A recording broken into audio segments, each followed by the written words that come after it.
World Cup 2010. The first time football ever came to Africa. The Jabulani, the Vuvuzelas. Shakira's song still stuck in your head to this day. There's a lot to remember about that summer. But buried in all that noise, one shot bounced over one line. And the sport was never the same again. To understand how a goal that was never given rewrote the rules of football, you have to go back to before the tournament even kicked off. Because 3 months earlier, the people who run the game had been asked to fix this exact problem. And they said no. Germany and England arrived in South Africa as two of the favourites. The script everyone had written said they would both win their groups and meet, if at all, somewhere near the final. Two heavyweights kept apart until the last possible moment. Germany read the script and followed it. They beat Ghana and Australia, topped Group D, and looked every bit the machine they always seem to become at World Cups. England, on the other hand, lost the script somewhere over the Mediterranean. They drew their opening game against the United States. Then they drew again, a goalless slog against Algeria that had English fans booing their own team off the pitch. A win over Slovenia in the final group game salvaged second place, and only just. They finished level on points and goal difference with the Americans and slipped below them on goals scored alone. So, instead of a winnable round of 16 tie, England got handed the one opponent on the planet they least wanted to see. Germany, former world champions, their oldest rival. And England are out! The team that turns English tournaments into therapy sessions. There is a dark comedy to it. England had spent 2 weeks underachieving, sleepwalking through games they were expected to win, and the universe rewarded that mediocrity by handing them the toughest draw in the bracket. There was history layered on top of it too. Germany versus England is never just a football match. It is 1966, and 1970, and 1990, and a penalty shootout in Turin that still gives Englishmen of a certain age a cold sweat. Every meeting is a fresh chapter in a grudge that has outlived most of the people who started it. So this was never going to be 90 quiet minutes. This was a powder keg with a kickoff time. Careful how you stumble. Someone is always watching, and sometimes that someone is your oldest enemy. The match was the one everyone circled. Spain and Portugal were playing that same round, but nobody cared. This was the game. Look at the names on the team sheets and you understand why. England had John Terry, Ashley Cole, Steven Gerrard, Frank Lampard, and Wayne Rooney. Germany countered with Manuel Neuer, Thomas Müller, Mesut Özil, Bastian Schweinsteiger, Klose, and Philipp Lahm. On one bench, the Italian master, Fabio Capello. On the other, Joachim Low. Two of the sharpest tactical minds in the sport, ready to go to war in front of 40,000 people in Bloemfontein. It delivered, just not the way anyone expected. Germany started on top, and on 20 minutes they got their reward. Neuer launched a long goal kick downfield. Matthew Upson and John Terry both misread it, both hesitated. That's all what Miroslav Klose needed. He wrestled through, stretched out a leg, and poked the ball past an on-rushing David James. 1-0, his 12th goal in World Cup finals, which tells you exactly the kind of man you do not want lurking when your defenders start arguing about whose ball it is. Germany were not satisfied. 12 minutes later, they struck again. A quick exchange in midfield released Müller into the box. He squared it to Lukas Podolski, and Podolski rifled it home from the tightest of angles. 2-0. Half an hour gone. England were drowning.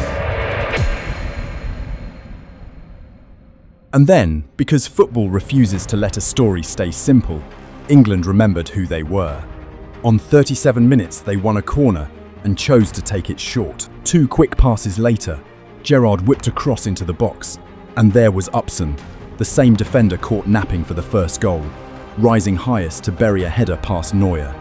The German keeper was stranded in no man's land. 2-1. The redemption arc had begun. Upson had gifted Germany the opener, and now he was clawing it back. The bench was up. The fans were roaring through their wall of vuvuzelas. England were alive, and you could feel the momentum swinging hard toward the men in white. They did not want to wait for half-time to draw level. They wanted it now, so they pushed.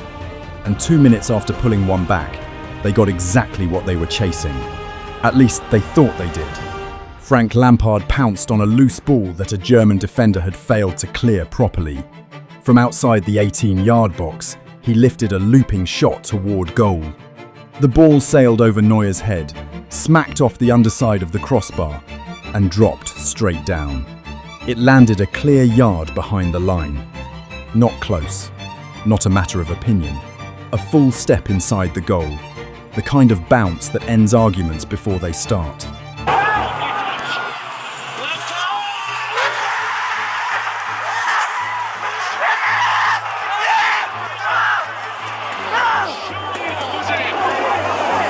Lampard wheeled away, arms out, already celebrating.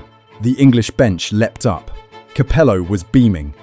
For about 3 seconds, it was 2-2, and the greatest comeback of the tournament was underway. Then Neuer did something quietly brilliant and faintly diabolical. He scooped the ball up, rolled it out, and carried on as if absolutely nothing had happened. No protest, no glance at the officials, just a goalkeeper restarting play and praying nobody upstairs had a good view. He admitted years later that he had seen the ball cross the line and decided the smartest thing he could do was move fast and say nothing. You almost have to respect it. Almost. Nobody upstairs needed his help anyway. The referee, Uruguayan official Jorge Larionda, waved play on. No goal. The linesman had not flagged. The most blatant goal of the entire World Cup had just been erased by the two men standing closest to it. When you strike that shot, you see it hit the bar, you see it bounce down. What are you thinking? Well, I knew it was a goal. I knew instantly. I haven't even seen the replay yet. I don't need to. Neither of whom apparently owned a working pair of eyes. When the replay flashed up on the big screen, the stadium understood exactly what had been stolen from them. So did the billion people watching at home. The ball was over the line by the length of a small child, and it counted for nothing. Lampard's face is the part you remember. Not anger, not yet. Just pure, blinking confusion.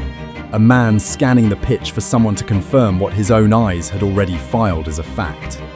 He had scored. He knew he had scored. The crossbar knew. The grass knew. The only two people in the building with a vote on the matter disagreed, and on that afternoon, in that stadium, theirs were the only votes that existed. 2-1. Still. And England, you sensed, had been broken in a way the scoreboard could not measure. What impact did that have, the fact you didn't get it to 2-2? It was a bit of anger in the dressing room. We had to refocus. I thought we'd done that pretty well. I mean, I felt that a goal was coming. I really did. I felt like an equaliser would come. You know, we was getting possession, we was pushing. Wayne was getting on the ball and slipping people in, and I thought it was almost a matter of time, and then you get a sucker punch. Here is where the dark comedy curdles into something crueler. England came out for the second half carrying an injustice in their chests, and you cannot defend a backline with a grievance. Lampard rattled the woodwork again with a long free kick, a near miss that felt almost like the universe taunting him. Then he tried another free kick, and that one is where it all came apart. His effort smacked into the German wall. The ball broke loose, was stolen off Gareth Barry, and Germany were gone, sprinting the other way in numbers. The move ended with Müller arriving at the back post to hammer it past James on 67 minutes. 3-1. 3 minutes later, the same horror movie, different scene. Ozil skinned Barry down the left, drove into the box, and rolled a pass across for Müller to tap in his second of the day and Germany's fourth. 4-1. England were not just beaten. They were dismantled, finished, sent home before the quarter-finals for the first time since 1998. Now, somebody always says it. Even with the goal, England still lose 4-2. So what does it matter? It matters because that is not how football works. Germany's third and fourth goals were counter-attacks, born from an England side throwing everything forward, chasing a game they should already have been level in. Award the goal, and the second half becomes a different beast entirely. A team chasing at 2-2 defends differently than a team chasing at 2-1, with a sense of grievance eating it alive. Players make different runs. Managers make different substitutions. The whole shape of the night tilts. And then there is the part no spreadsheet can capture. Losing a clear equaliser at a World Cup, in the knockout rounds, against your oldest enemy, does things to a footballer's mind that no tactics board can undo. You stop trusting the game. You start playing angry instead of playing smart. Half the second half, England were not chasing Germany. They were chasing the goal that had been taken from them, and you cannot catch a ghost. So no, 4-2 is not a comfort. 4-2 is a fantasy built to make the theft feel smaller than it was. The morning after, something happened that almost never happens. The man who ran world football said sorry. Sepp Blatter, then president of FIFA, publicly apologised to England. Stop and sit with that for a second. The head of an organisation not exactly famous for admitting fault stood up and conceded that a team had been robbed in broad daylight in front of the world. He went further. He said it would be nonsense not to put technology back on the table at the next meeting of the lawmakers. He promised a new model by November, and he said something had to change. For decades, the men who run football had treated the human error of officials as part of the game's charm, an unavoidable tax on the beautiful chaos. Lampard's ghost goal made that position impossible to hold with a straight face. The evidence was on every screen on Earth. There was nowhere left to hide. And the truly delicious part? They had been asked to fix this exact problem only months earlier. They had said no. Lampard's face is the part you remember. Not anger, not yet. Just pure, blinking confusion. A man scanning the pitch for someone to confirm what his own eyes had already filed as a fact. He had scored. He knew he had scored. The crossbar knew. The grass knew. The only two people in the building with a vote on the matter disagreed. And on that afternoon, in that stadium, theirs were the only votes that existed. 2-1. Still, and England, you sensed, had been broken in a way the scoreboard could not measure. Beat us comfortably, that would have made it 2-2 going into half-time. I hit the bar in the second half on a free kick. We had about a 15-20 minute spell where we were pushing, and then it went 3-1, game over. But it would certainly have changed the game. In March 2010, just 3 months before the tournament kicked off, FIFA and the International Football Association board sat down and voted on goal line technology. They voted against it. The idea was on the table. The cameras existed, the systems were being developed, and the guardians of the game looked at the future, shrugged, and decided the future could wait. Then Frank Lampard's shot bounced over a line in Bloemfontein, and the future stopped waiting. You could not have scripted it better if you tried. The exact failure they had just dismissed as not worth fixing went and humiliated them on the biggest stage in sport, 3 months later, in front of everyone. The universe, it seems, has a filing system, and it keeps every motion you vote down. Blatter admitted it himself. The ghost goal was what forced them to reopen the conversation they had so confidently closed. What followed was the slow, grinding machinery of change, actually working for once. The year after the World Cup, FIFA sanctioned formal testing of goal line technology. Different systems went head-to-head. There was GoalRef, which relied on a magnetic field and a sensor buried inside the ball. And there was Hawkeye, which used a battery of cameras to triangulate the ball's exact position at every moment, the same kind of wizardry tennis had been using for years. Both were trialled at the 2012 FIFA Club World Cup, the first official competition where the technology was ever used. It worked. Of course it worked. It had always been going to work. That was the whole tragedy of saying no in the first place. Later that year, goal line technology was written into the laws of the game, not mandatory. Each competition could choose whether to adopt it, but the door was open. Guess who walked through it first? Given what they had suffered, it was no surprise that the English Premier League became the first domestic league on the planet to adopt the system, ahead of the 2013-14 season.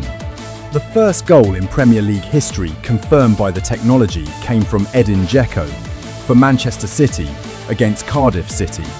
on the 18th of January 2014.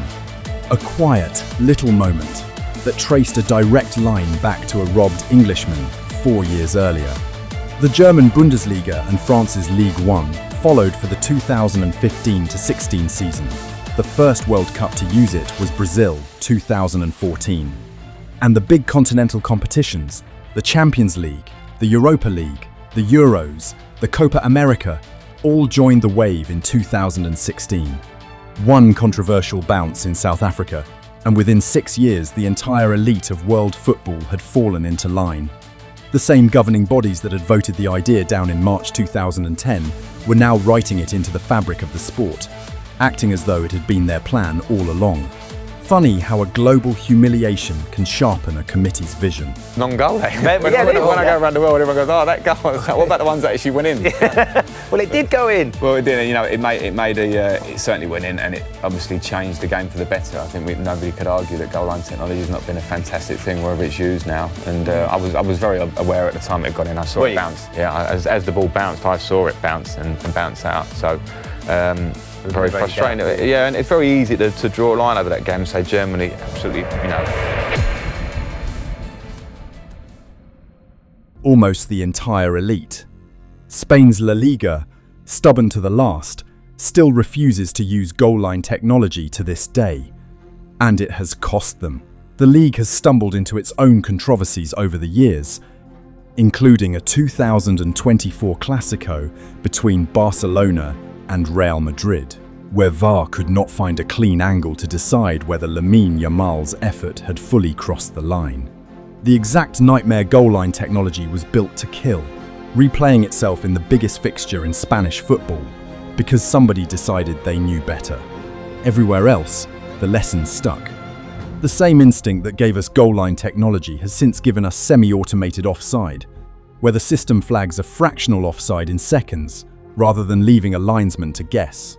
It ran at the 2022 World Cup, the 2024 Euros, and the Copa America. And it now lives in the Premier League, Serie A, and the Champions League. All of it, every camera and sensor and instant replay, traces back through the same route. A looping shot, a crossbar, a bounce, a yard over the line that the only people who mattered somehow failed to see. Frank Lampard never got that goal. He retired without it. The record books still say 2-1 at half-time, but he can console himself with something bigger than a single equaliser. He changed the sport. Every clean decision a goal line system makes, in every league that uses one, is a small monument to the night he was robbed, and football finally decided it had seen enough. So here is the question I will leave you with, and I genuinely want to know, especially if you are English. If you could travel back to that night in Bloemfontein and give Lampard his goal, knowing it might mean we still have no goal line technology to this day, would you take it? Would you trade the future of the sport for one equaliser and a shot at glory? Or was it a sacrifice that England, the country that invented the game, was always destined to make for everyone else? Drop your answer below, I read them. And if you think this one bounce was football's strangest twist of fate, wait until you hear about the other refereeing disasters that quietly rebuilt the entire sport. Maybe we have to improve because we want to come back and win another time, but I don't really know where to start, and I'm not really in the mood to start thinking about that at the moment. Thanks for talking to us.